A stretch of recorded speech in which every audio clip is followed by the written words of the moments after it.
Virgo, hello there, my beautiful friends. We're going to do your general tarot reading for late September, moving into early October 2025. Thank you so much for joining me today. You know I appreciate each and every single one of you. So let's get right down to business, as always, and start you off with an oracle card here, just so we could dip our toes in the energy and see what's happening for the lovely Virgo collective. Hope you're all doing fabulous and fantastic, my friends. Let's get it going here. My guide, spirit team, talk to me. What do we got for these beautiful Virgos in late September, early October as we switch seasons? I think we might already be in the season change. But what energies, messages, insights can we take a peek at? And yeah, we're just going to take a real quick look at this first card. Then we'll get into the full reading itself. At the very end, I'll pull you a bonus card from the Shadowland Tarot, just to see what might be in the shadows or what shadow work you can lean into, which is always interesting. But let's get it going here. Let's rock and see what we got for Virgo. Late September, early October. What's the vibe here? And we're coming right off the heels of your birthday season, my good friends. Okay, big water sign type of energy with this card. Now, obviously, it doesn't just point out a water sign in your life, but this is an energy and a card that I get for the water signs quite a bit. Now, it is good. It's very creative and imaginative, but there's a couple of pitfalls with an energy like this, believe it or not. Now, before we fully dive into it, if you're new here, I'll be speaking about the September subscriber surprise towards the end, so you might want to check that out. And also, if you could kindly illuminate that like button by tapping it right on its third eye, I'd greatly appreciate it. But enough of the promo, back into the reading. Let's talk about this. So it's one of my favorite cards because I just love the imagery in this deck. So we see these two figures, they're like little clown ballerina girls, right? And this one down here on the bottom looks like she's taking a little nap, having a snooze. And this one is kind of walking a tightrope. They're obviously performers if you look at the deeper symbolism. So to me, the way I see this is not two separate people, but one imagining doing something else. So in the good sense, this card is extremely creative, imaginative, thinking outside the box. So for a lot of Virgos, the creative juices could be flowing. That's a good thing. So writing, art, journaling, any sort of creation and self-expression, highly favored with this energy. But it could also be an energy that's in the mind a little too much, right? It could be overthinking something, overanalyzing things when this card is here. So I don't want to say it's like making a mountain out of a molehill. To me, it's just like something that's on my mind and I can't get it off my mind. So just watch out for stuff like that. In the good sense, this is also future focus, where it's like, all right, there's something I want to do. There's something I want to achieve. How can I get there? So for a lot of you, maybe your eyes are to the horizon. That could be a good thing. But we're just going to let her chill out over there. Let's get into tarot. And yeah, I always say that first card, it doesn't make or break the reading. It's just a little footnote. So let's get you 3 tarot cards in the upright. Then we'll get into that intuitive juiciness. Shuffle it up one time here. So what we have for the Virgos, please. Late September, early October. And while we get this deck shuffled up and ready to go, let's talk about last week's reading, my friends. It was titled An Unfinished Situation. Okay, so I'm not sure if you feel like there's some unfinished business. Maybe there's something you're going through where the end isn't fully clear just yet. It could really show up in a lot of different ways depending on your situation. But to me, it did feel like something where it's like, all right, this isn't over quite yet, Virgo. So that energy could bleed over for a little bit. But we're going to see what shows up this week. As you know, energy is very fluid, never set in stone. So only take this how it hits for you, because we could be seeing your vibe or somebody else's, right? Let's get it going. 3 cards for Virgo. What is happening for our good friends here in late September? Thank you. Oh, that's a good start, my friends. Okay, we're starting with the sun. Okay, I don't want to get too over the top and too optimistic just yet, but when we start with the sun, I'm like, ooh, okay, this might be really good. Let's get a couple more. I mean, it's a card that has a lot of clarity. Okay, I mean, 7 of Wands right here. It's like, I will make it through. There's a lot of determination with this card. Beautiful. Let's get one more. Lots of fire for you this week. Lots of fire for my Virgo friends. Let's get one more, please. What we got in late September, early October. Okay. Total opposites, total extremes. So we do have the Ten of Swords right here on the back end. Okay. I think it's very important to not think in extremes in this time. Like, not the best case scenario, not the worst case scenario. Like, maybe there's something that we need to approach from like the middle ground or the gray area. But let's go through. I'll give you some of the classical meanings and archetypes, then we'll get into that juicy intuitive stuff. But at first glance, I always like to look at the elements first. We have a lot of fire. We also have air. So right here in the front, the sun and the 7 of Wands are that fiery element. So that's the realm of action, movement, passion, desire. it's our drive, and it's the actions that we take, and it's the actions that others take as well. Really love it. It's very like energetic, so I like it for that. But at the same time, this card could, or these elements could be very unpredictable, especially when we move over to the next one. So there might be a little volatility in the energy. And then back here we have the air. So again, you mix the fire and the air. Boop, that's a bit of a spark plug that we want to keep a close eye on through the reading. But air is the realm of the mind, the logic, strategy. Not quite so creative. It looks at things in more of a pragmatic way, and could also be communication. So we have a lot of things to really break down here. Let's go through and start building this out piece by piece. Position number one, we start with the best card in the tarot deck. And any readers out there, I'm sure they agree. I mean, it can't really be argued. We have the sun in position number one. Love it. Now, for some of you, maybe you're connected to a Leo. Maybe you have some Leo placements. This is one of their cards. But when I see the sun, I think of source energy. I think of the universe. I think of light, life, and love that shines down upon us. It's everything, and it's beautiful. So I think of wins. I think of victories. I think of blessings. It's really great for that. So this is always a good sign, even though we have this energy on the back that we do want to keep a look at, keep an eye on. The sun is just beautiful. Now it could also represent clarity. So for some Virgos, maybe you're being very realistic about something. Maybe there's a situation where you're like, okay, now the clouds are starting to part. Now I'm seeing something clearly, which is a good thing.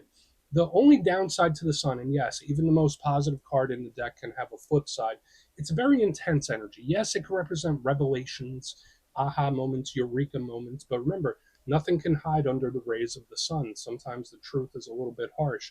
Sometimes realizations are a little bit harsh. And the sun is just very intense, right?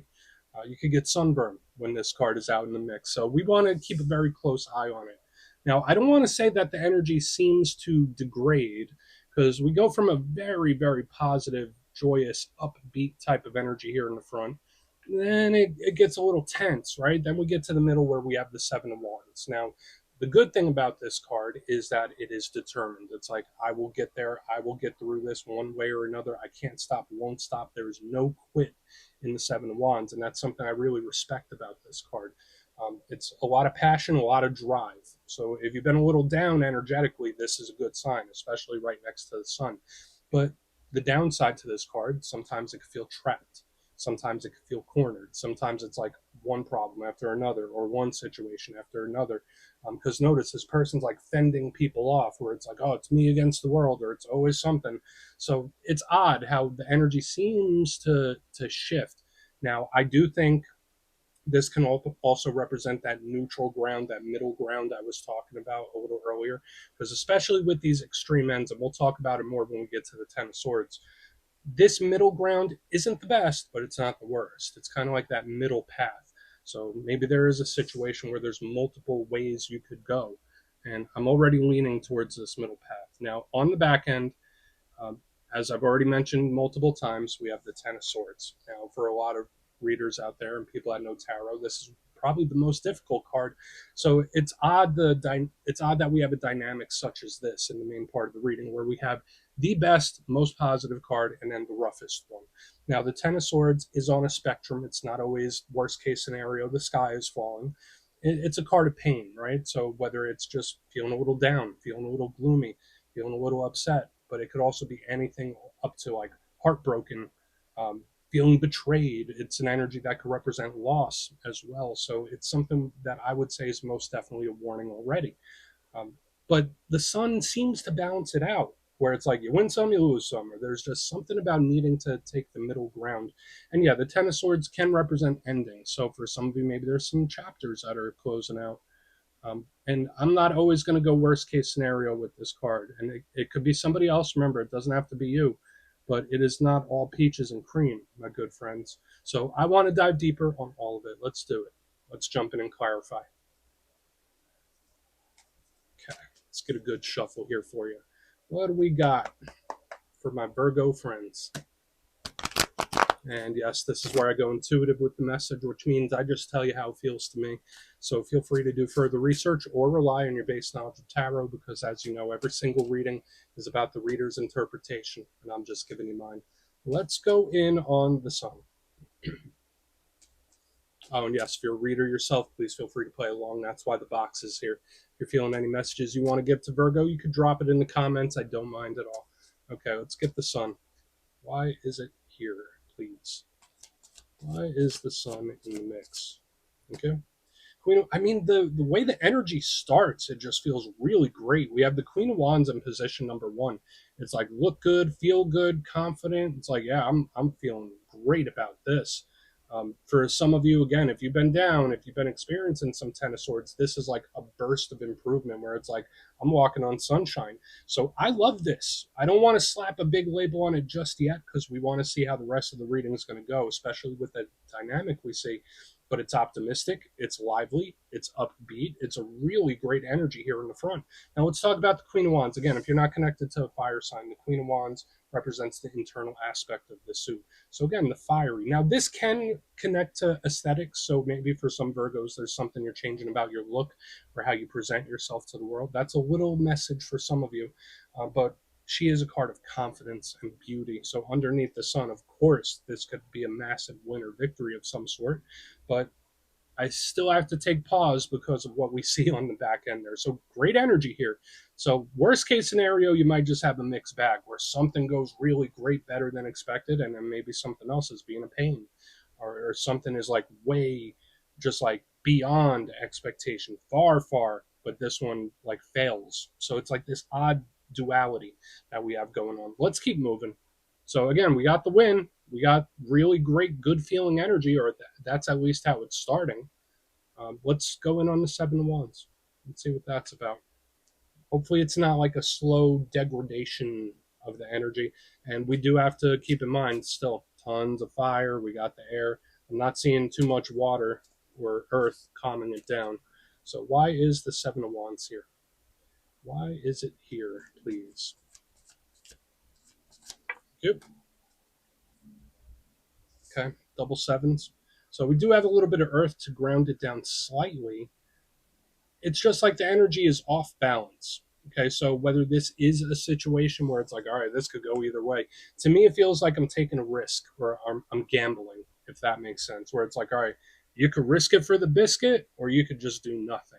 I don't know why it's showing up this way, Virgo. So again, I'm not sure if you're feeling like taking a risk, taking a chance, gambling on something. Someone might be, that's for sure. Because the Seven of Wands, remember, it's that power, that force. The Seven of Pentacles is the total opposite. It's not doing nothing.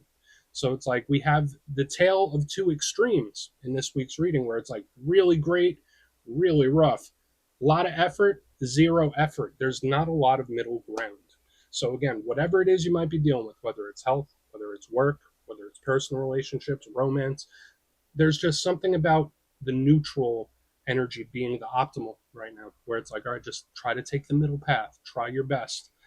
Seven of Pentacles can also be karmic in nature. So again, I'll see what shows up under the Ten of Swords. I'm not going to say someone's catching a dose of karma just yet, but when I do see it under the Seven of Wands, it's like, okay, this was coming. Like the universe took care of business. So there could be something that's karmically planned out. Let's keep going. Let's go in on the Ten of Swords because that's what's piquing my interest the most. But I don't know why the energy is so extreme. So again, with all the explosive energy, unpredictable energy, now we got the big extremes going on. There could be some warnings. Let's see what the Ten of Swords has. Then we'll do our recap before we get into the shadow. So why is the Ten of Swords here for Virgo? Please. Where's the Ten of Swords here for my good friends? Thank you. Okay. Queen of Swords in the upright. The whole vibe is different. And notice, like, we still have this yin-yang type of energy, more air to add to the fire. So, yeah, and I'm not going to say that there are situations that could go from really great to terrible. I'm not saying that there's situations that could go from really terrible to really great.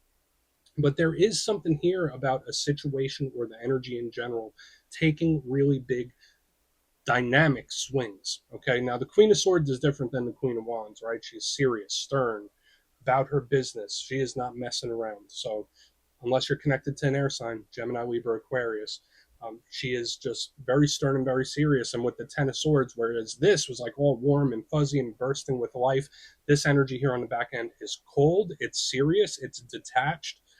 So, again, there's just something here about somebody needing to find the middle ground balance, because I feel like, yes, I would take this energy on the front all day, but I feel like neither of these are sustainable. I will also say watch out for endings in this time. This could be a serious ending of some sort with the Ten of Swords, Queen of Swords, where it's like, okay, all right, well, that's done with. And it could be someone that's acting very cold about it, cold, emotionally detached. So it's, I don't want to say it's a confusing reading this week. There's just too much extremes with the energy. Let's go through and do a quick recap. There are a couple warnings here this week, but there's really great stuff too. I guess it depends on where your perspective is, right? Where your awareness is. But if you kindly look in the box, position number 1, we have the Sun with the Queen of Wands. Beautiful, chef's kiss, our favorite energy by far. It might be a little too much. It might be like a little too optimistic, but I'll take this all day. To me, I said that is a win. That is a victory. That is something to be very excited about. But moving to the middle, we see the extremes really starting to kick in. So watch out for people. I don't want to say dragging you down, but watch out for like outside influence, because Seven of Wands, Seven of Pentacles, where there's this push pull, where it's like we have happy, we have really rough, we have action, we have no action. The middle path. Seven of Wands, Seven of Pentacles. It's like, I feel like I'm doing something on my own, kind of. I feel like I don't have a lot of reinforcements. I feel like I don't have a lot of backup here. And it also felt very risky, like somebody that's feeling like gambling, where it's like, okay, I could either win it all or I could lose it all. Let's go. So hopefully you're not getting to a place like that. I mean, again, I don't know your situation, but this could be someone that's ready and willing to take a gamble on something. Now, moving to the back end, very risky. We have the Ten of Swords with the Queen of Swords, very serious, stern type of ending. It does seem a little detached and cold. So hopefully we don't go from this to this. I really hope that's not the case. But to me, it's just really highlighting the drastic swings that energy could take in this time. And again, watch out for those serious types of endings. I hope the energy doesn't degrade in that kind of way. But please take a screenshot if you want to look into it further. Let's see what's in the shadows. Okay, let's get a good shuffle here. And yes, I always like to pull one shadow card at the very end just to see whether it's something within you or something you don't quite see. Shadow cards don't always have to be a challenge. They could be a good thing too. So let's get you one. And yes, if you made it to this point in the reading, please feel free to check out channel memberships. I'll put a link for it in the comments below. It's a beautiful way to support the channel, and I have much love for all my channel members. Okay, let's get this card out here for you. What do we got for my Virgos in the shadows? Oh, okay, I'll take it. All right, so you have the Six of Pentacles. That was the same shadow card I got in the Capricorn reading, so it must be something with the earth signs. Now, I do like the Six of Pentacles. It is open. It is very giving. It's an equal energy. So funny how we were talking about how there's like big extremes in energy, and you get the Six of Pentacles, which is supposed to be balanced in the shadows. So this is more reinforcement about what I was saying. Doesn't matter what the situation is. There's just something here about neutrality and trying to take the middle path. But the Six of Pentacles, in its good sense, is something that opens up for you, where it's something opens up, the energy is giving, and it's pushing things forward, and it's very fair and it's very equal. In the challenge, I always say just watch out for, I don't want to say someone taking advantage of your kindness, but it's good to be open, it's good to be nice, it's good to be kind, but not too kind. There's something here that you might have to look out for your best self-interest with something. Okay, so just keep that in mind. Hopefully there's not something going on that you think is unfair, but we'll take the positive, right? So we're just going to leave it over there, Virgo. That's what I have for you this week. Don't click away just yet, though. I'm going to give you the details of the September subscriber surprise.